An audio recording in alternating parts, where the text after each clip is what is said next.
¿Qué experiencia tenemos o tuvieron con Marcos comenzando a leer? Ah, no hicieron la tarea. Me ponen unos Buenas quejimodos, tardes. chicos. Buenas. Hola, ¿cómo andas, Mel? Ok. Antes quiero, me gustó mucho el documento que mandaste. Mm.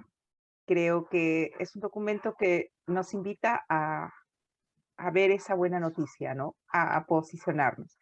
Yo las admiro mucho a las que están en el grupo, porque sé que están bastante en lo que es la enseñanza, la educación, en la catequesis. En cambio, lo mío es un poco diferente. Yo pertenezco a un instituto de investigación en salud y ya me he reincorporado, el trabajo está bastante fuerte, mi país está muy convulsionado ahorita, en estos momentos, y sí tengo mi parte laboral en lo que es también mi empeño en estudiar los evangelios. O sea, necesito empaparme porque necesito, como dice, llevar el evangelio. Entonces, eso me anima mucho y estoy feliz por el curso. Y siempre se dijo que Marcos era el libro que podías tú empezar a estudiar. Era el libro más fácil, más entendible. Y sí, ¿no? Creo que por ahí empezamos. Estuve un poco intentando, como dijo también, no es fácil. O sea, no es un libro que cojo y que tengo que darle la lectura hasta donde termino. Creo que te quedas en la primera o en la segunda o de repente en una de las, simplemente en los relatos, ¿no? Que te pone Marcos. Yo eh, definitivamente sí tengo que ponerle más empeño porque no dicto catequesis, no estoy al tanto de eso, pero sí, esto me va a ayudar muchísimo. He estado intentando leerlo, me he quedado creo que las 3 primeras partes porque me impresionó mucho más tu escrito, porque quería también hablarlo y contarlo, que el evangelio no es esa buena noticia, hay que saberla llevar y que hay que presentar a Cristo en esa buena noticia. Y para ello no es simplemente leerlo y decirlo, ¿no? Creo que voy a tener para rato empezar a leer Marcos. No va a ser fácil. Ok.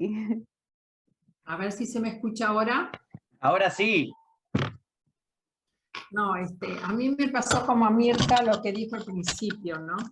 Que empecé muy tranquila, bien, subrayando lugares, personajes, todo, y después me fue muy grato, me gustó mucho, pero se me iban pasando el rato y no lo terminaba más, entonces empecé a acelerar, empecé a leerlo así como un libro y bueno, no me resultó, o sea, como que lo terminé como quien termina algo así, leído muy por arriba, y bueno, como uno ya lo ha leído muchas veces así,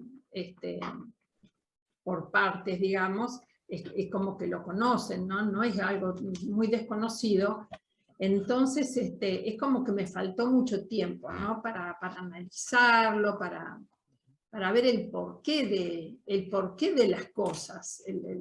Como que me quedó el abuelo de pájaro, ¿no? Pero me faltó el porqué. El porqué de las curaciones, el porqué de los milagros, el porqué de... O sea, lo más rico me parece.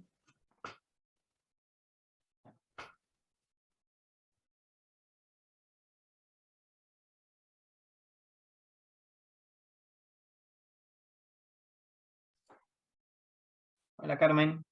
Carmen, No te escuchamos. yo les cuento, no, Carmencita, no se te escucha. Se te ve saludar, abrazar. Bueno, yo voy a estar un rato con ustedes. Tengo una bota Walker y estoy bastante molesto. Desde hace varios días, medio como enjaulado, como león enjaulado acá, porque no me puedo mover. Es como una especie de yeso lo que tengo. Capaz que ustedes esas botas han visto que inmovilizan la pierna. Una tendinitis tengo, nada roto, pero capaz que mejor que se hubiera roto algo y no el tendón. Marcos, yo creo que hace bastantes años descubrí a Marcos como evangelio que me enamoró. Tal vez porque yo soy una persona de una fe medio así, digamos, seca, dura, con pocas florituras.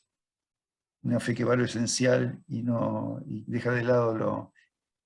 no sé si tengo poca fe, entonces la guardo para las cosas importantes, si no ando con ciertas teorías y apariciones, esas cosas no me ayudan. Y Marcos no tiene nada de eso, es un evangelio seco. Es un evangelio seco, un evangelio duro, si quieren ustedes.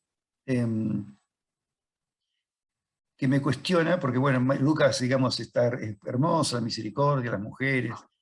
Mateo lo mismo, con muchas cosas del Antiguo Testamento, redondean, agrandan, agregan. Marcos va así a lo bestia, digamos, casi originalmente terminaba con la muerte y punto, digamos, ¿no? Entonces, la verdad es que me desafía la fe, porque justamente la gran pregunta que recorre para mí, ¿no? Por lo menos es esta, ¿no? ¿Quién es este hombre? ¿Quién es? Se repite por todos lados, salvo los demonios, que son los únicos que saben quién es. Toda la gente, ¿no? Se pregunta eso, ¿no? Y que tal vez me desafía porque cuando uno, como yo, vengo de una cultura cristiana, familia cristiana, uno da por supuesto quién es Jesús a veces. Y esta pregunta frente a Jesús, el dejarnos admirar, ¿no? Por él, ¿no? ¿Quién es de verdad este Señor, este hombre? ¿Qué misterio encierra, ¿no? ¿Qué me enseña con su vida así? Entonces, la verdad es que quizás, siendo que hay páginas como la de Juan que leímos ayer domingo que me apasionan, hermosas, como evangelio en su conjunto, digamos, Marcos es el que más me ha atrapado siempre. Y gracias, y tengo mucho interés en ver cómo lo compartimos, entre todos, ¿no? Lo rezamos, lo celebramos. Carmen, ¿nos escuchás?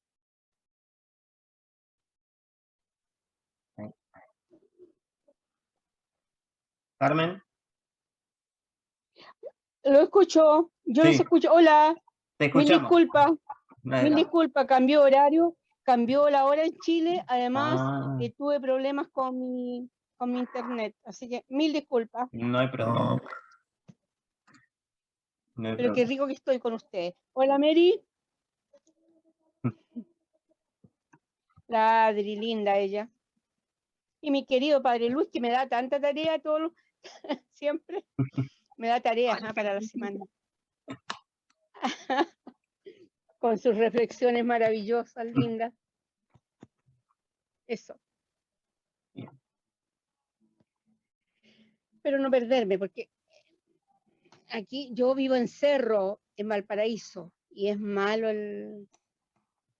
malas son las redes. Son malitas. Así que, bueno, eso, chiquillos, lindo, precioso. Qué bueno que estoy con ustedes, los estoy viendo. Bueno, Marcos, sí, cuando una vez también me agarró la locura de querer leer todo de corrido, como cualquier novela, cualquier otro libro. Sí, por ahí puede pasar lo de Mirta, ¿no? Que podés perder cosas. O como decía Mary, que está bien, lo ves como muy de la historia de ese momento, pero sí después sabemos que no es una historia que lees como el Quijote y ya está. Y bueno, después releerlo es como que te da más pesar. También pasa que nos puede pasar a todos, o nos pudo haber pasado, que claro, como lo vamos escuchando en misa, hasta a veces del Evangelio según, y ya capaz que no le prestás atención a lo litúrgico y no sabes si dijeron de Juan, de Mateo, de Marcos o de quién, y hasta parece que se te mezclan los evangelios, lo que dice cada uno. Y pasa que por ahí cuando agarrás todo uno, ahí empezás a ver los detalles. empezás a ver la diferencia entre Marcos, con después la diferencia en Mateo, Lucas y, bueno, Juan, ni hablar. Pero sí, Marcos es esto, es como más tosco, por así decirlo. Bueno, yo tengo los tan famosos cuadritos míos, esos que me gustan hacer. Ahí los voy a estar compartiendo con ustedes. Igual es cortito, vamos a ir hablando.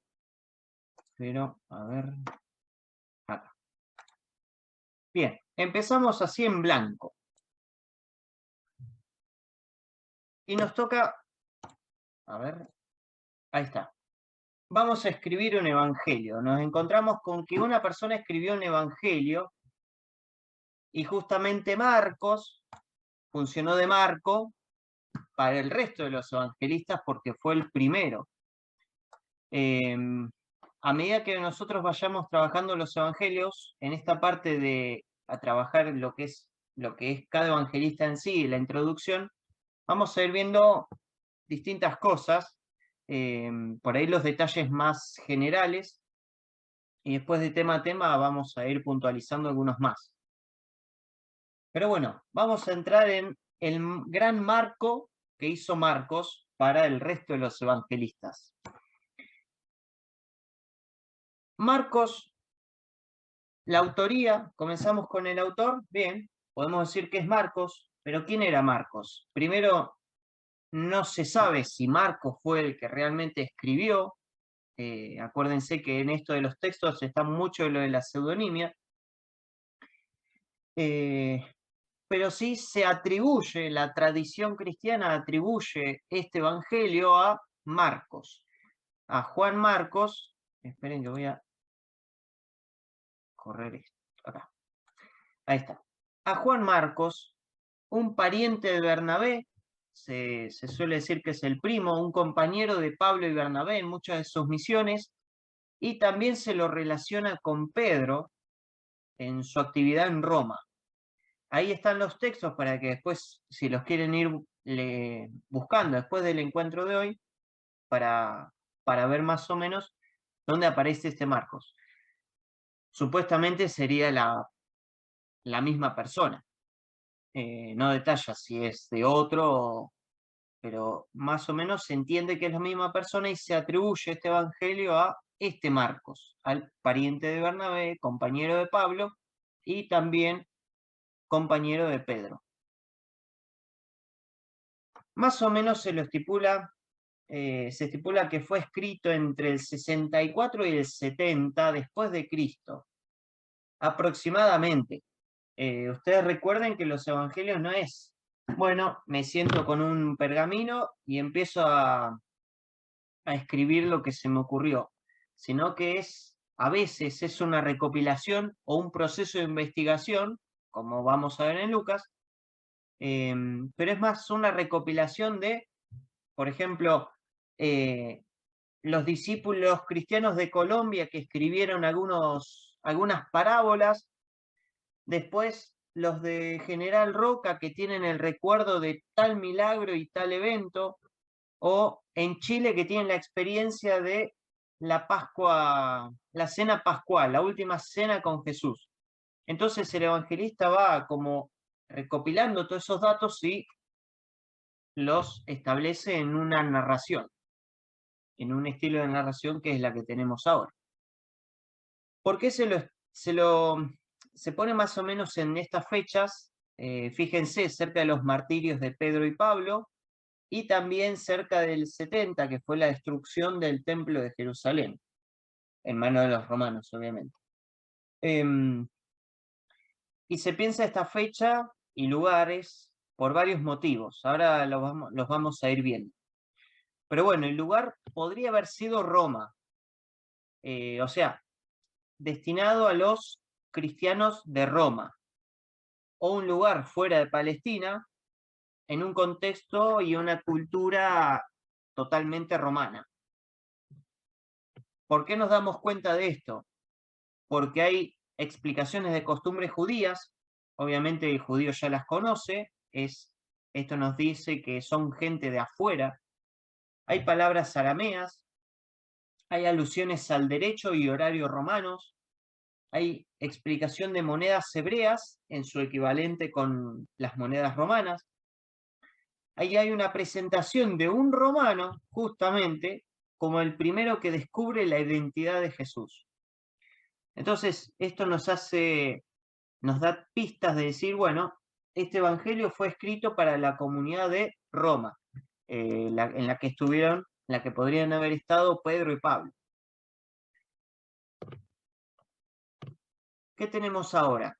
Que es un lenguaje histórico-narrativo, pero también catequético. Este PowerPoint yo se los voy a pasar, no se preocupen. Como habíamos dicho, no es una historia, no es una biografía, no es lo mismo que leer la biografía de Napoleón, sino más que nada es una buena noticia, por eso tiene el toque catequético, pero sí obviamente enmarcado en un tiempo y espacio.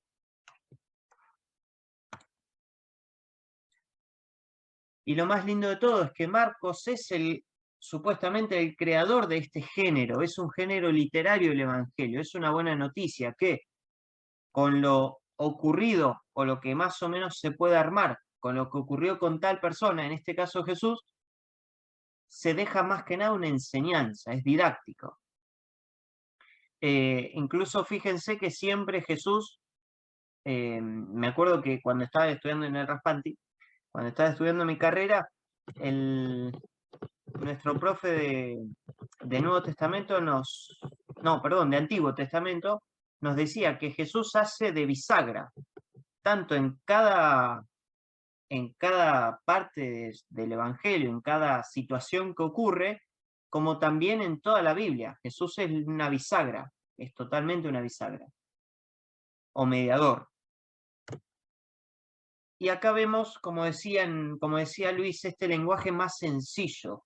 Bueno, vemos que es escrito en griego, pero en un griego más popular, no es tan sofisticado, es más tosco, le dicen algunos, con influencias semitas y arameas, es más simple y tiene poco cuidado del vocabulario, hasta a veces es un poco vulgar, por así decirlo, a diferencia de por ahí Juan o Mateo, no hay grandes discursos, sino que hay mucha narración, pero también lo lindo que tiene es que hay mucha viveza, lujo de detalles y realismo, hasta colorido y con movimiento. No me acuerdo bien, pero creo que haber escuchado que hasta el Evangelio de Marcos podría hasta ser teatralizado. O sea, hay tanto detalle en lo que hacen los personajes, y por eso me gusta Marcos, porque se muestra un Jesús más sentimental, le da más detalles a los sentimientos, a los gestos, a las caras, al día a día de Jesús, que se puede realmente teatralizar. Y tiene esta viveza de una narración que te va llevando. Pero se escribe con motivos, con ciertos motivos. O sea, ¿qué lo llevó a Marcos a comenzar a escribir un evangelio? Porque incluso fue varios años después, incluso podemos hablar ya de la segunda generación de discípulos, en los que ya no hay testigos oculares, empiezan a desaparecer por martirio o por fallecimiento, y antes que se pierda la tradición oral, vamos a escribirla, vamos a dejarla por escrito. Entonces, uno de los motivos que lo lleva a Marcos a escribir su evangelio es la presencia de movimientos pregnósticos, o sea, estos movimientos de los gnósticos que tienen la particularidad de que hacen un abuso de la teología paulina. O sea, mucho espíritu, mucho espíritu, mucho espíritu, pero la carne o la parte humana es mala, no está bien vista. Por eso este gnosticismo hace un abuso de esa teología de Pablo centrada en el Jesús resucitado, pero ¿y el Jesús histórico, el encarnado, el que tocaba al enfermo, el que cenaba con pecadores y cobradores de impuestos, el que se enojaba, el que se reía, el que lloraba, el que se conmovía y tenía misericordia del que se le presentaba, donde quedaba. Y otro motivo es el inicio de las persecuciones. O sea, estos dos motivos se pueden complementar entre sí. El inicio de las persecuciones más o menos en la década del 60, del primer siglo. Y claro, ahí tenemos los martirios de los apóstoles, de los testigos oculares y el fallecimiento de muchos de ellos, de la primera generación de discípulos. Y la dispersión de comunidades cristianas por el Imperio Romano. Entonces estaba esta amenaza de perder la tradición oral. Algunos lugares tenían recuerdos de algo, otros lugares tenían por ahí escritos de otra cosa.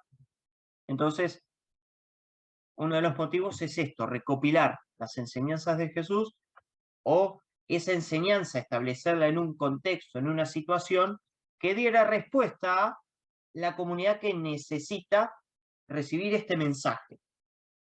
Y esta comunidad es justamente una comunidad romana que está en peligro de persecución. Recordemos Nerón, que es el loco que prende fuego Roma y echa la culpa a los cristianos para tener un motivo para perseguirlos, o que tener el apoyo del pueblo romano para perseguirlos. Entonces, la pregunta es, ¿cómo armonizar esas persecuciones, esa dificultad de poder tener una fe entre tanta muerte y persecución y no desfallecer o no perderla en ese Jesús que nos vino a presentar a un Dios misericordioso?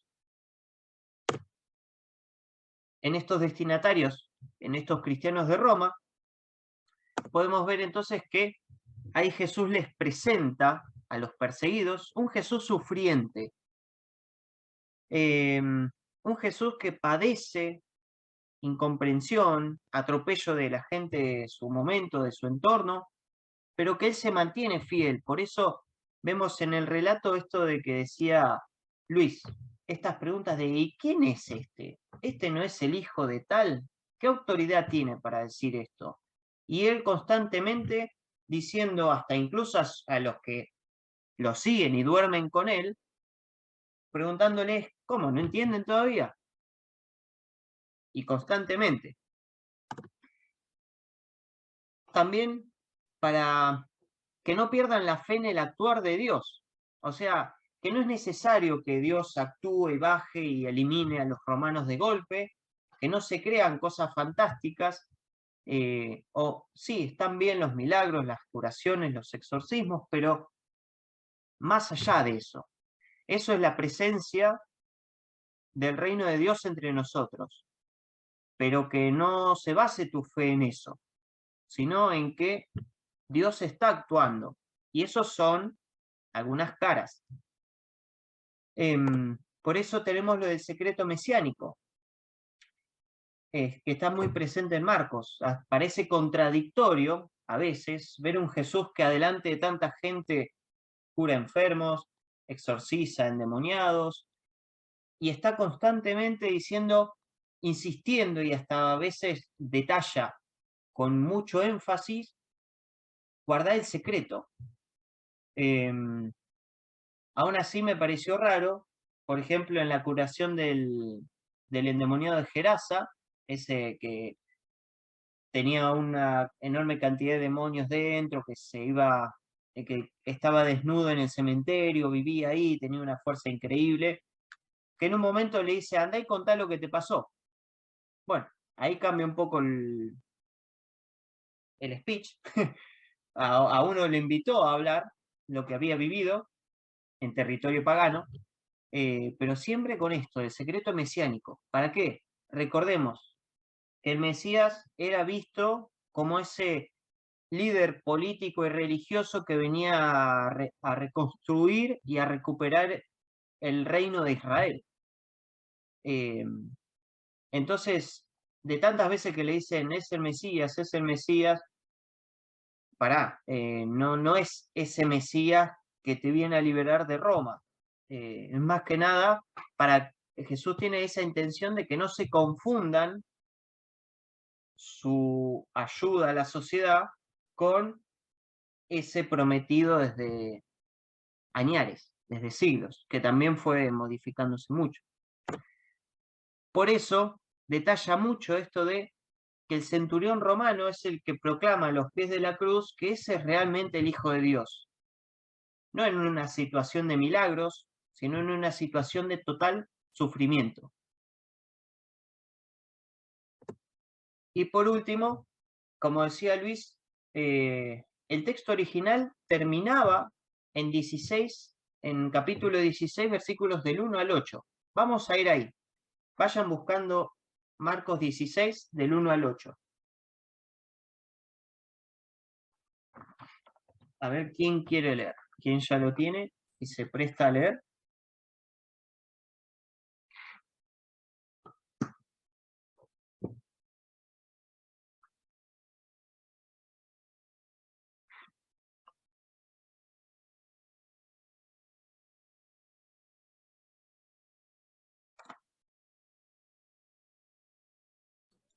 Yo lo tengo. Bueno. Pasado el sábado, María Magdalena, María, la madre de Santiago, y Salomé compraron perfumes para ungir el cuerpo de Jesús. A la madrugada del primer día de la semana, cuando salía el sol, fueron al sepulcro y decían entre ellas, ¿quién nos correrá la piedra de la entrada del sepulcro? Pero al mirar vieron que la piedra había sido corrida. Era una piedra muy grande.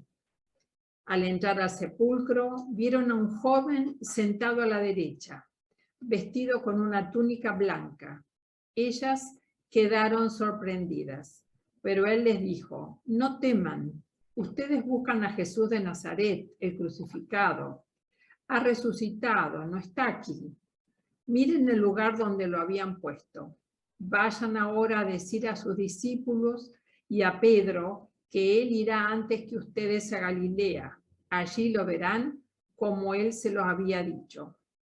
Ellas salieron corriendo del sepulcro porque estaban temblando y fuera de sí, y no dijeron nada a nadie porque tenían miedo.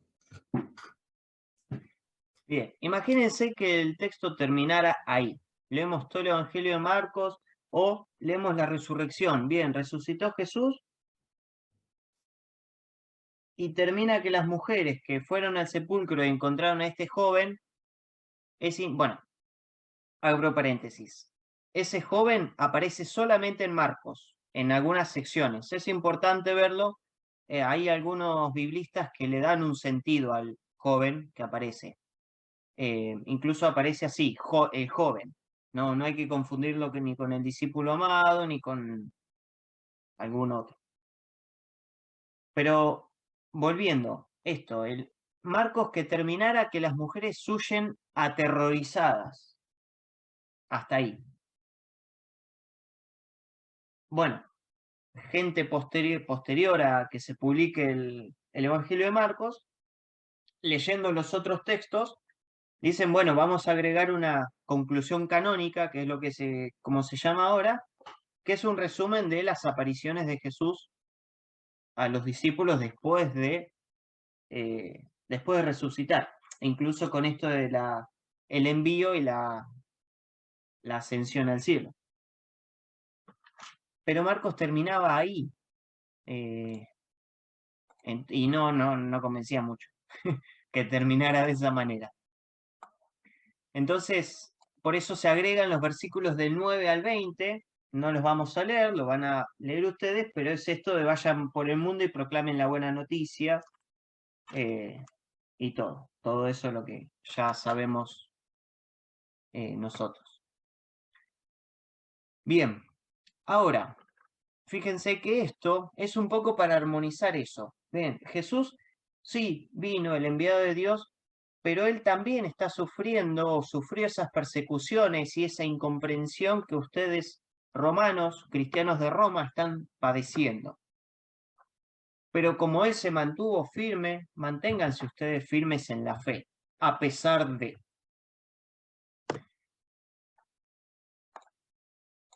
Ahí va.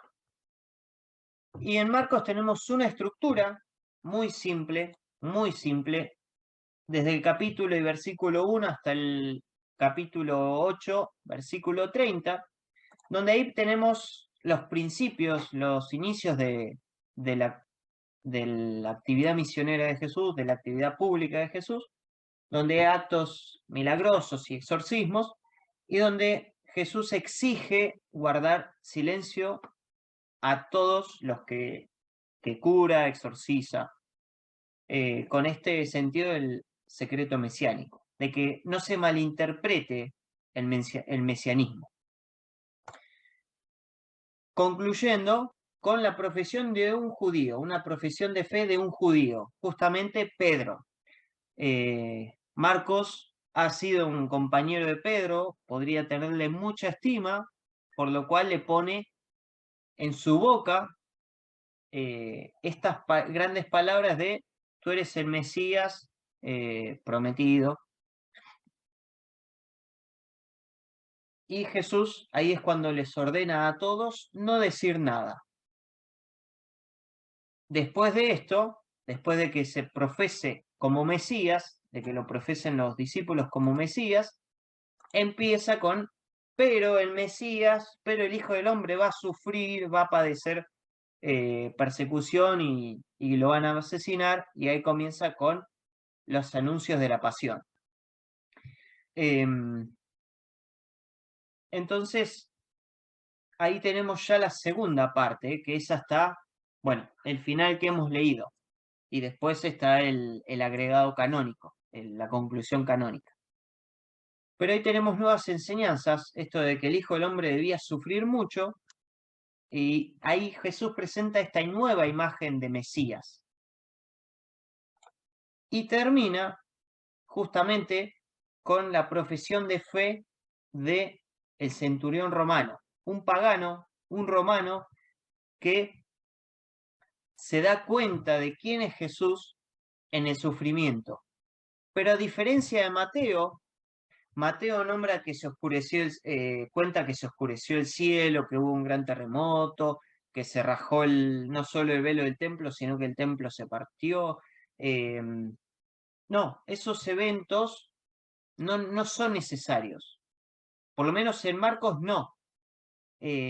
Sino que el simple hecho de ver a Jesús sufriendo o padeciendo esa persecución a causa de su fe y de mostrar al Dios del reino y el reino de Dios, padeció eso, como están padeciendo los cristianos de Roma, sin la necesidad de fenómenos. No es necesario eso.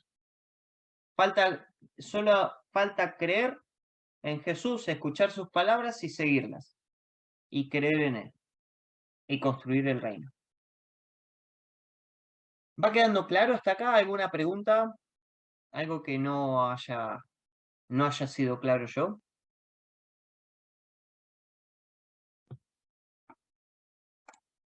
A ver, me enseña con el dedo, un ok o lo que sea. Bien. Igualmente ahora en un ratito ya termino y empezamos a charlar. Entonces, el Evangelio de Marcos nos deja un mensaje, que es este. Jesús, el Hijo de Dios, como dijo el romano, el Mesías o Cristo, como dijo Pedro, un judío, es manifestado como Salvador sufriente. Ese Mesías, pero que tiene que sufrir, a quien hay que acompañar en su camino de la cruz, para poder alcanzar la gloria de la resurrección junto a Él, sin la necesidad de creer solamente en los milagros. Y detallo esto de un judío y un pagano,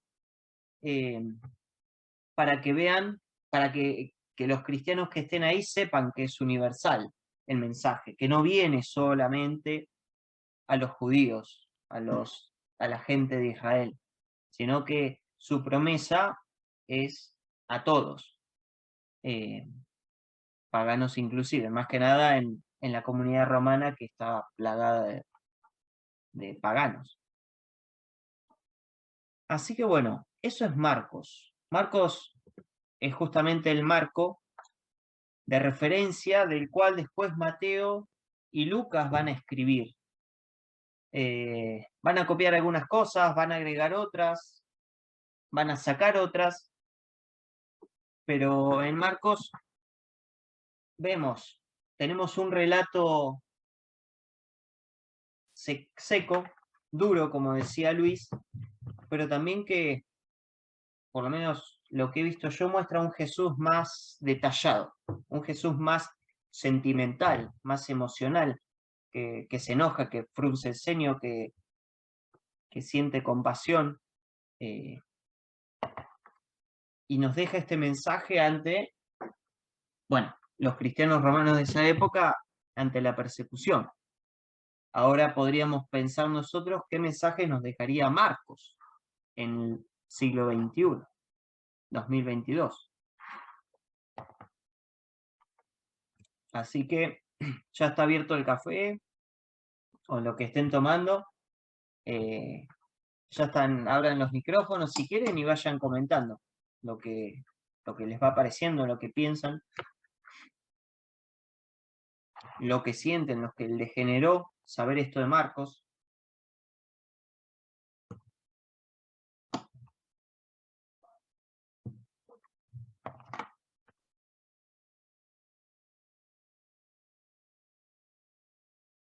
Detalles que hayan encontrado durante la lectura también. Una pequeña cuestión para poner la pelota en movimiento. Vos aludías, Juanchi, a la muerte de Jesús, ¿no? Y en esa escena es curioso, ¿no? Él escribiéndole a cristianos de Roma que no entendían a pepa de arameo, que ponga en boca de Jesús, que él ponga las palabras en arameo, en vez de traducir, lo cual indicaría que serían palabras textuales de Jesús, ¿no? Porque si las pone en arameo, viene a significar que es muy fuerte, ¿no? Que diga, estas palabras dijo Jesús en la lengua original, ¿no? Yo las miraba y por supuesto traduce, porque no entienden nada los romanos de eso, así que tiene que traducir, como vos muy bien decías, ¿no? Para que los romanos entiendan. Y esas palabras, Dios mío, ¿por qué me has abandonado?, son las últimas que dice. No dice más nada Jesús. No dice como en otro evangelio, bueno, después de eso, después dice, bueno, Padre, pero en tus manos encomiendo mi espíritu. O dialoga con María, de aquí a tu hijo. Así un Jesús que parece que no es casi ni que es en Juan, ¿no? Que parece que ni sufre en la cruz. O en Lucas, dialoga con el buen ladrón, perdónalos, no saben lo que hacen. Nada. Muere con un grito, Padre, me abandonaste, punto. Es terrible esta muerte. Este relato es terrible, es tremendo, ¿verdad? Y el centurión frente a esa situación dice, este es hijo de Dios. Entonces, eso es lo que yo quería señalar, ¿no? Como qué fe que exige esta escena, y que no me extraña que hayan querido retocarlo para darle un poquito más de color al final, porque si no realmente es un final tremendo.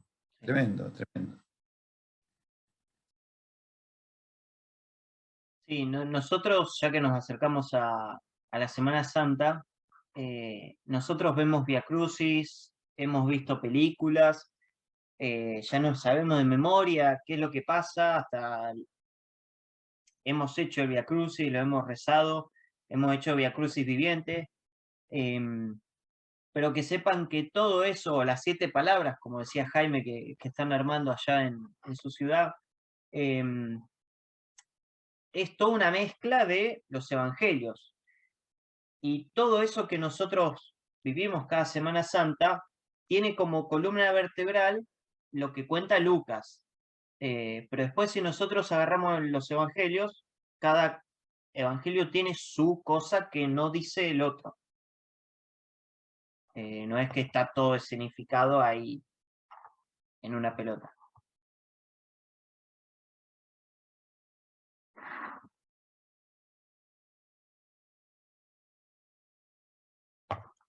A mí me llama mucho la atención que en la conclusión canónica, antes de que Jesús fuera elevado al cielo, dice Jesús, vayan por todo el mundo y proclamen, y es el único evangelio que lo dice, y proclamen la buena noticia a toda criatura. Y hasta en otras traducciones dice a toda la creación. A los animales y a las plantas también. A la piedra también, al río también.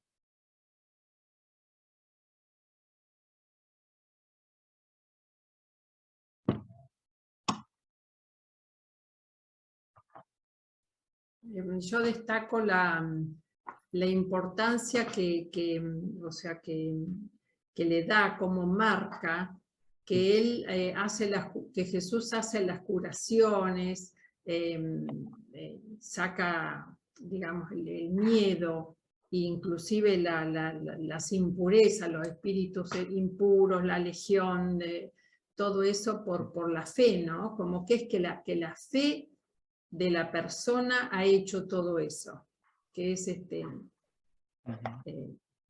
realmente me parece importante cómo lo destaca siempre. Sí.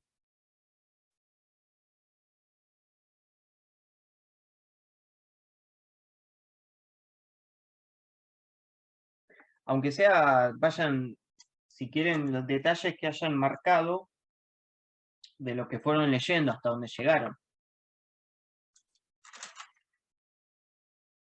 Cosas que por ahí sabemos de otro evangelio de memoria que dice esto, o que pensamos que decía esto y, en Marcos hay otro detalle.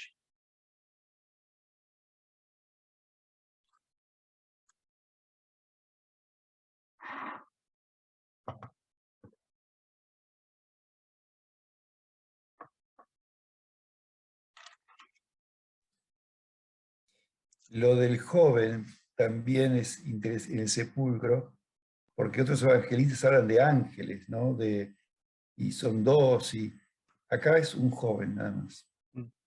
Y enseguida me vino a la mente que Marcos también, cuando se inicia la pasión, hay también otro joven que huye desnudo en el huerto, en el capítulo 14, versículo 50, 51, un joven envuelto en una sábana que la suelta y se escapa.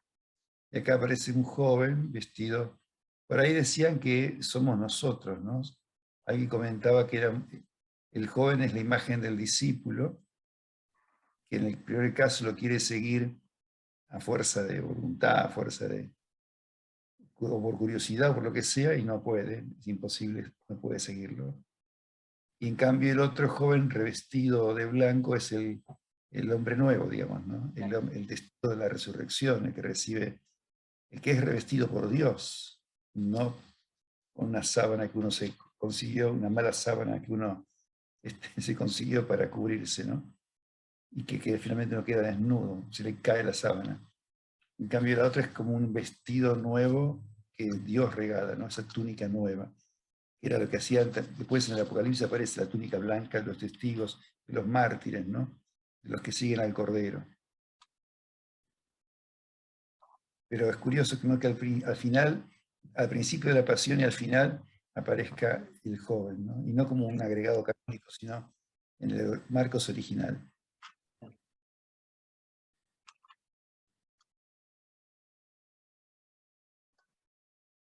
Cuando había leído la parábola del sembrador y que después viene la del granito del grano de mostaza, está esta parte del texto que dice que al menos en mi Biblia les explicaba todo en privado. Como muchas parábolas, les explicaba el mensaje a la gente adaptándose a su capacidad de entender. Y eso siempre a mí me maravilla porque me me moviliza también y me anima a ver en el otro, encontrarme en el otro, o sea, escucharlo, ver lo que piensa, ver cómo vive. Me refiero a cuando hablas de la fe, ¿no? Y poder tener esta capacidad, ¿no es cierto?, de poder entender al otro y no confrontar, sino con esta ternura que seguramente Jesús transmitía en el mensaje y en respetar a todos. A mí esta parte yo nunca la había leído y me gustó mucho. En la parte de esta ternura también se enoja, por supuesto, pero a mí esto me moviliza mucho, siempre.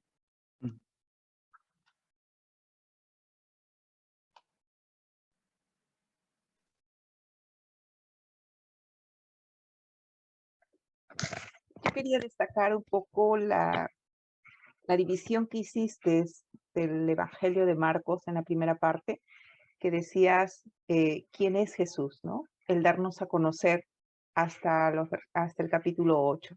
Y justo en el capítulo 8, esta partecita, ¿no? Cuando Pedro, la confesión mesiánica de Pedro en Cesarea, ¿no? Cuando le dice, tú eres el Mesías, ¿no? Como lo reconoce, pero de ahí ya el Señor empieza ese camino, o sea, los siguientes capítulos en donde Él ya nos explica un poco cuál es su misión de Jesús. Yo siento que este versículo es como que una bisagra entre los dos. ¿Quién es Jesús? Y a lo que Jesús viene a hacer, ¿no? La misión que luego en los siguientes capítulos. Destaco mucho esa forma de reconocer de Pedro, ¿no? A Jesús. Tú eres el Mesías.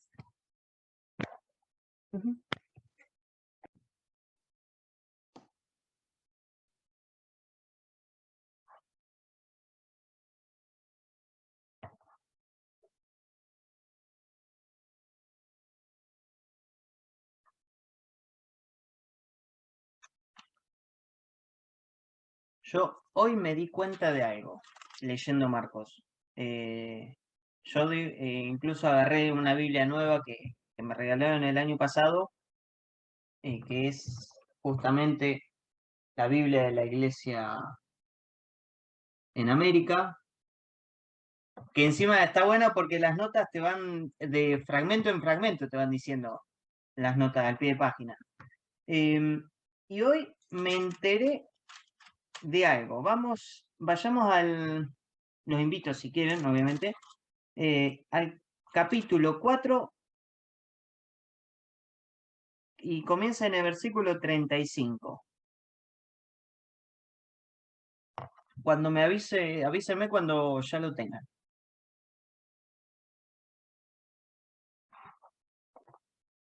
Bueno, ahí fíjense que dice, al atardecer, en ese mismo día, en mi traducción, ¿no? Jesús dijo a sus discípulos, crucemos a la otra orilla, obviamente saliendo de Israel hacia la región pagana. Ellos, los discípulos, dejando a la gente, se llevaron a Jesús en la barca, tal como estaba, aunque habían otras barcas con él. Se desató una fuerte tormenta y nosotros ya sabemos qué es lo que pasa. Y Jesús se duerme. Yo estaba leyendo la nota del pie de página y ahí estaban diciendo que Jesús suele saludar, despedirse de la gente. Los apóstoles lo raptaron. Me dice eso en la nota del pie de página. Dice así. Se los voy a leer. Jesús pide a sus discípulos cruzar a la orilla oriental del lago de Galilea. Ellos se lo llevan con gran premura, sin invitar a las otras barcas que estaban con él, sin saber a dónde quería ir, ni dejarlo que se despida de la gente, como acostumbraba a hacerlo. Acostumbraba a hacerlo, tenemos el ejemplo en capítulo 6, versículo 45. Se han apropiado del maestro. Jesús delata este mal proceder durmiéndose en medio de la violenta tempestad. Si son ellos los protagonistas, ¿por qué no controlan la situación? Pero están aterrorizados en medio de esas aguas turbulentas, habitadas por monstruos y espíritus malignos, que era la creencia de aquella época. Expresión del caos original. Jesús los enfrenta y los vence. Bueno, ellos los deja atónitos de este poder de Jesús y termina diciendo, el relato es una catequesis para los grupos misioneros que anuncian el reino, apropiándose del Señor del reino. Su destino es el fracaso. Jesús pide fe para discernir sus caminos y seguir sus ritmos, porque el misionero es un enviado que responde a Jesús y a su iglesia, no a proyectos individuales, por interesantes que sean. Yo nunca le había prestado atención, pero a mí me apareció eso de que, claro, se lo llevaron. No. Está bien, me di cuenta cuando leí la cita, la nota al pie de página. O pueden darle otra interpretación, capaz. Acuérdense que no nos cerramos en lo que dice esta o lo que dice tal persona. Pero me llamó la atención esa interpretación hoy cuando lo leía.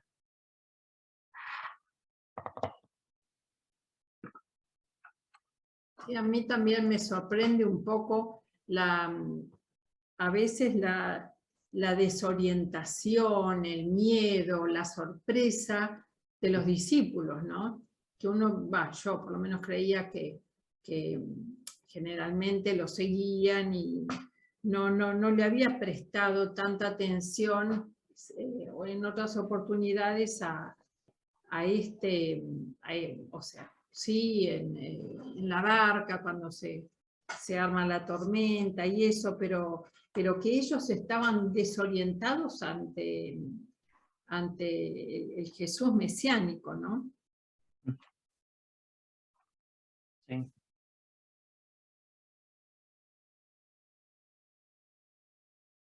Sí, justamente en Marcos es donde ni los discípulos lo entienden, y Jesús está permanentemente atónito porque no lo comprenden, y les pregunta, ¿todavía no comprenden? ¿Todavía no tienen fe?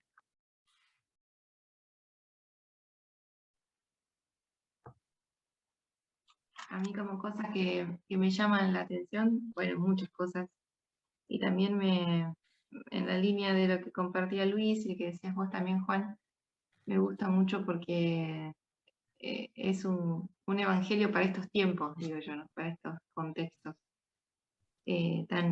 donde necesitamos tener una mirada tan universal y sin tanto rococó y sin tanta milagrería en la que nadie cree, ¿no? Salvo, bueno, los poquitos por ahí que pertenecemos a comunidades cristianas. Pero cómo hablarle a este mundo, cómo hablarle al hombre, a la mujer de hoy, a los niños, a los chicos que tenemos en las aulas. Bueno, me gusta Marcos por ese sentido. Y como cosas que me gustaron ahora cuando iba releyendo mientras hablaban, dos cosas. Una, la mirada observadora de las mujeres. 2 veces dice que entre las mujeres, al final, ¿no? Al final del 15, entre las mujeres que miraban desde lejos. Iban siguiéndolo, bueno, por supuesto, María Magdalena y el resto de las mujeres. Después, al final del 15, de nuevo dice, María Magdalena y María, la madre de José, observaban dónde lo ponían. Como la mirada atenta de ellas que iban siguiendo todo lo que pasaba, ¿no? A mí me cuesta creer el versículo 8, ¿no? Como que se me retuerce un poco, 16:8, se me atraviesa mucho eso, porque me cuesta creer que estas que siguieron con tanto coraje mientras todos se borraron, después cuando tienen la alegría ahí a flor de piel en la boca y en el corazón, se asusten para contarlo. Me cuesta creer, ese versículo como que no sé, me suena como algo raro. Y después, otra cosa que me encantó ahora cuando lo estaba terminando de leer, son las señales de los que creen, ¿no? También como en la línea de un evangelio tan universal, las señales de los que creen no son señales de profesiones de fe explícitas, ¿no? Sino que son gestos. Dice el 16, el versículo 17, estas señales acompañan a quienes crean. Expulsarán demonios en mi nombre, o sea, la lucha contra el mal. Hablarán lenguas nuevas, que para mí eso me simboliza este tiempo, ¿no? La necesidad de hablar la lengua del tiempo en que se vive, el lenguaje nuevo. Tomarán serpientes con sus manos, de vuelta en la lucha contra el mal, ¿no? La simbología de la serpiente. Si beben veneno no les harán daño, como la fuerza contra todo, contra el mal, ¿no? La lucha contra el mal. Impondrán las manos a los enfermos y los sanarán, ¿no? La compasión, la misericordia, ¿no? Como que el lenguaje de los que creen no es la confesión explícita, religiosa, qué sé yo, ¿no? Ritual, sino el lenguaje es como humanización, esta lucha contra el mal, ¿no? El hablar el lenguaje del tiempo concreto y los gestos humanizadores, ¿no? Como que bueno, eso me gusta de Marcos.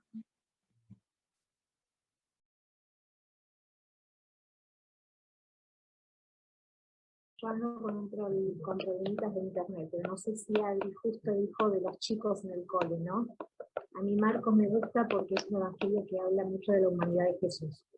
No se va en esas cosas mágicas, que justamente a los chicos les cuesta mucho creer los milagros y todo eso. Entonces es como que va a lo profundo, a Jesús, el Hijo del Hombre, a la humanidad.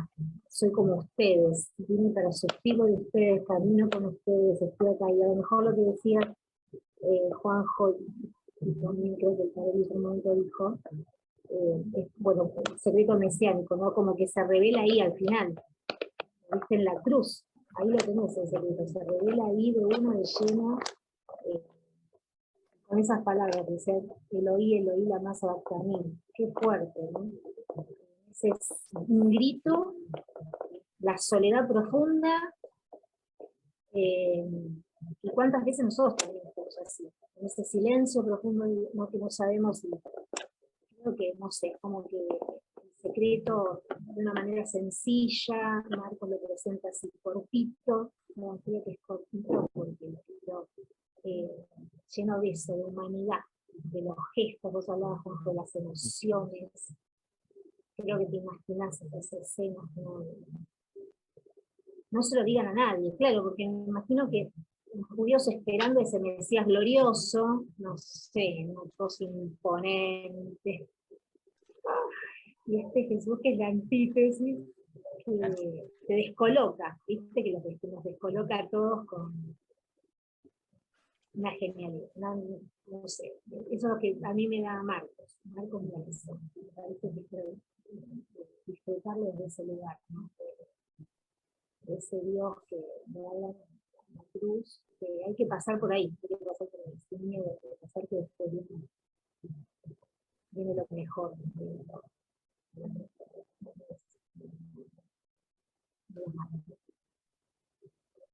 Gracias, Lili. Yo me voy a despedir, simplemente para terminar, agradecerles su compartir y quedarme con esto, ¿no? Ahí creo que fue Anita que dijo cómo los discípulos no comprenden, ¿no? Y yo creo que eso, por un lado, es para mí un signo de credibilidad del Evangelio, ¿no? Que Marcos no los pinta como superhéroes que lo siguen a Jesús, sino le muestra su debilidad. La verdad que es medio vergonzoso, ¿no? Si no fuera real, inventar eso no estaría bien, ¿no? Pero sin embargo, será tan real eso que Marcos lo pone, es honesto, es sincero, dice, no lo entendían ni sus propios amigos. Eso por otra parte, además de, para mí, ser una señal de que es veraz, que es real el Evangelio, y no es un dibujo de hadas, un cuento de hadas, me permite a mí también dudar, preguntarme, ¿no? Me invita a mí también a preguntarme si yo realmente la imagen que me hago de Jesús es verdadera o tengo que seguir buscando, ¿no? Y pedir la gracia, finalmente, de conocer lo que no es fruto solamente de la, digamos, del exégesis, del estudio, de la cabeza, de la mente, sino conocer a Jesús es fruto del Espíritu también, ¿no? Así que bueno, muchas gracias por su compartir. Los dejo y nos vemos en el próximo café. Gracias, Gracias, Luis. Luis. Nos vemos. Chao, chao.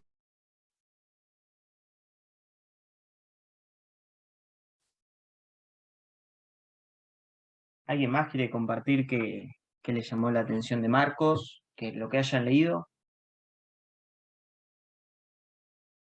Aunque sea que hayan leído la introducción, que le haya llamado también la, la atención la introducción o alguna nota al pie de página. A mí Claro. el bautismo de Jesús. Ujú. ¿Me escuchas? Sí, sí, te escuchamos escucha? re bien. Sí, el bautismo de Jesús me ha llamado siempre la atención por su sencillez, por su humildad. Él, siendo el dueño de todo, se hace bautizar. Eso a mí me conmueve y me llama la atención las veces que lo leo. Me llama mucho, mucho la atención. Y ahí más lo amo.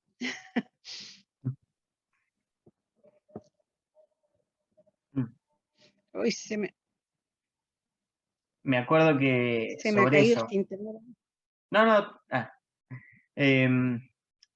No sé si Carmen me llega a escuchar porque se le cayó el internet, dijo, pero me acuerdo que un sacerdote decía sobre eso. Por ahí no tenía la necesidad, pero está ahí. O sea, vos estás formando para bautizarte por Juan y lo podés tener adelante o atrás tuyo. Y está haciendo fila con vos. Ay, Ahí te escuchamos, Carmen. bueno, eso era lo que comenté, que lo que más me llama la atención de Jesús es partiendo por su bautismo. Eso a mí me conmueve, me estremece siempre. Él siendo, como digo yo, dueño de todo, se hace bautizar humildemente. Eso me remece. Se pone en la fila con vos. Es exactamente. Se me cae cada rato este internet, Juanjo. Me tiene loca. No hay problema. Se hace lo que se puede. Eso.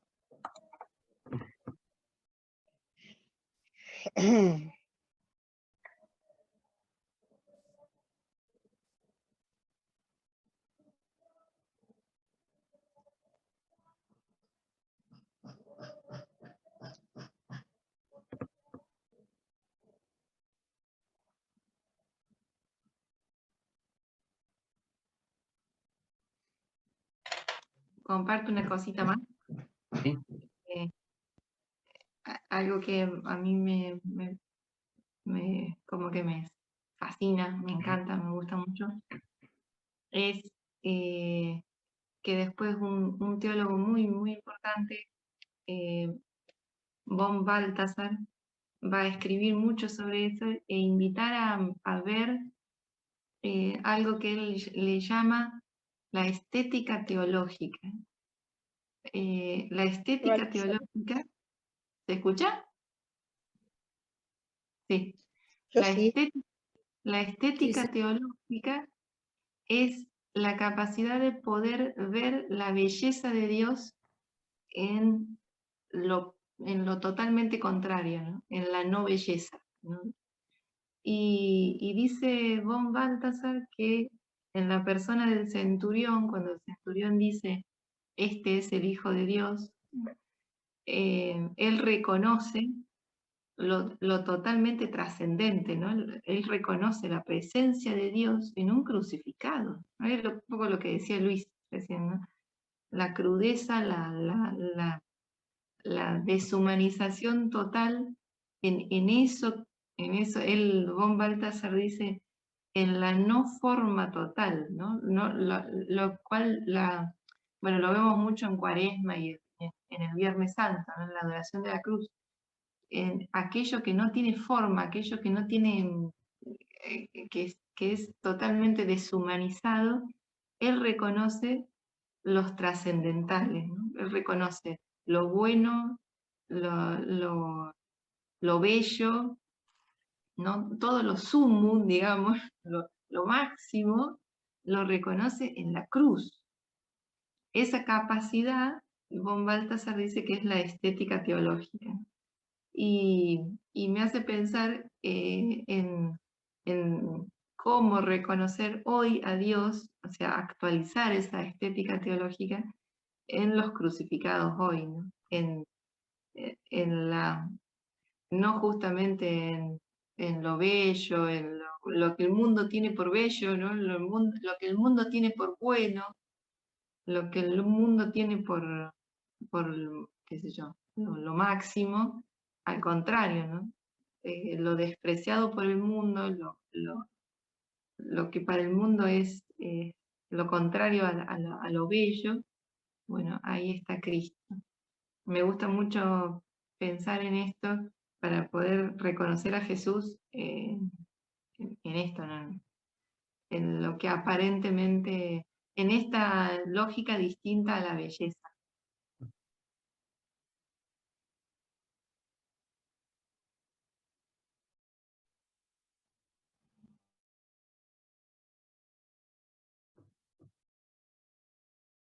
Bueno, yo me voy a animar a decir algo. No saben el valor que agarré para, para decirlo, pero bueno, acá voy. Hoy estaba leyendo en el recreo, estaba con mis amigas, y yo esto lo estaba leyendo, y hay algo que me llamó la atención, que es en Marcos 3, es el 28, que dice, les aseguro, leo textual, les aseguro que a los hombres se les pueden perdonar todos los pecados y las blasfemias que pronuncian, pero el que blasfeme contra el Espíritu Santo jamás tendrá perdón, será culpable para siempre. Y me llamó la atención porque esto se repite, bueno, te dice que se repite en Mateo 12:31, y que bueno, es en el contexto en que Jesús está, que le dicen a Jesús que él como que obra a través de Belcebú, y que Jesús le dice, pero ¿cómo Belcebú se va a dividir? Y dice eso, y después abajo, que en el pie, en Marcos te dice, el pecado contra el Espíritu Santo es aquel que niega y se cierra a la manifestación libertadora de Dios. Y cuando lo dice en Mateo, dice que bueno, que en ese contexto es la ceguera voluntaria y obstinada de la persona que se niega a conocer la acción evidente de Dios. Yo les digo eso porque me llamó la atención y nada, espero que lo valoren porque me costó mucho decirlo. No. Es una genia, Clarita. ¿No querés ser catequista, Clarita? Mi mamá me dice soy, que diga que soy, pero no me considero yo me considero como que estoy aprendiendo y aprendo de todos ustedes. Cada cosa de cada encuentro me lo llevo para mí y digo, y después lo comparto con mis amigas, porque mis amigas están como obligadas a escucharme a mí hablar. Entonces les digo, ay, ¿ustedes sabían que el pecado que no se perdona es contra el Espíritu Santo? Y me miran así y me dicen que sí, así, ¿viste? Pero bueno, así Pero soy. yo le digo que es catequista porque ella me acompaña en la catequesis de la parroquia y va conmigo y me ayuda y habla, hace la actividad conmigo y demás. Yo por ahí un día no voy y ella puede ir tranquilamente. Sí, igual me cargan, tipo, mis amigas también me cargan, dicen, ay, la profe de catequesis, y bueno, chicas, basta, chicas, basta, le digo yo. ¡Qué genio! Linda ya. Una genia total, Clarín. Sí, hay que animarse más a compartir tranquilamente si sabes cómo somos y que acá estamos para eso. ¿Alguien más quiere decir algo? Para ahí comentar lo que... No sé si tengo prendido, ¿se escucha? Ay, Sí, yo me se escucha. el teléfono y no veo nada. No, por ahí comentar lo que decía Clary, ¿no? Porque es un texto clave, es muy difícil, porque vos decís cómo Jesús, por un lado dice 70 veces 7 y después dice que el pecado contra el Espíritu Santo no se perdona, ¿no? Como que, no sé, comparto opinión. Yo creo que por un lado hay un criterio de interpretación donde dice que la Biblia se explica por la Biblia misma, ¿no? Como que hay común denominadores en los textos bíblicos que como que van acentuando una misma cosa, ¿no? Y para mí el perdón de Dios es uno de esos común denominadores. Como que el perdón y la misericordia son cosas que en toda la Sagrada Escritura se como que machaca y machaca y machaca, como un mensaje que no nos tenemos que olvidar. Dios es perdón y Dios es misericordia. Entonces, ¿cómo entendés esto, no? Esto que está metido por ahí en el medio. Y para mí, como opinión, ¿no? Una opinión más. Para mí es entenderlo desde el lado que aquello que vaya contra el Espíritu de Dios es lo que, por así decirlo, las comunidades cristianas decían, es muy grosso ir contra eso que vaya contra el Espíritu de Dios. ¿Y qué va contra el Espíritu de Dios? El no perdón y la no misericordia. Entonces, como que el contradecir el Espíritu de Dios, que siempre apunta a la misericordia y al perdón, es como que no va con Dios, ¿no? En el fondo te está diciendo que siempre te va a perdonar y siempre te va a bancar, ¿no? Pero como que tenés que confiar mucho en esto que define a Dios, ¿no? Y lo que define a Dios es el perdón y la misericordia. Sí, también me resuena mucho con el tema de, que lo dice en Juan, Jesús dice esto de el espíritu es como el viento, que sopla donde quiere.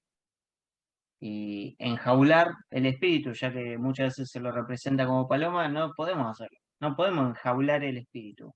¿Quién te dice que el espíritu no actúa en otra persona? Que el espíritu no está en donde para la mirada humana no está. Tal cual. Pero bueno, nos sirve mucho esto que decía Clary, nos sirve mucho como para tenerlo de ejemplo, ¿no? Porque hay textos que parecieran contradecirse en la Biblia.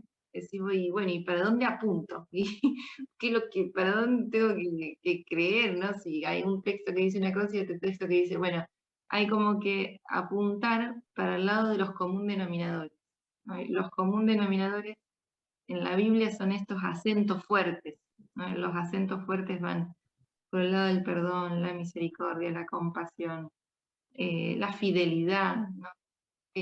Por el lado de lo que es pueblo, nunca individualismo, nunca cortarse solo, ¿no? Todo lo que es comunidad, fe, perdón, misericordia, va por ese lado.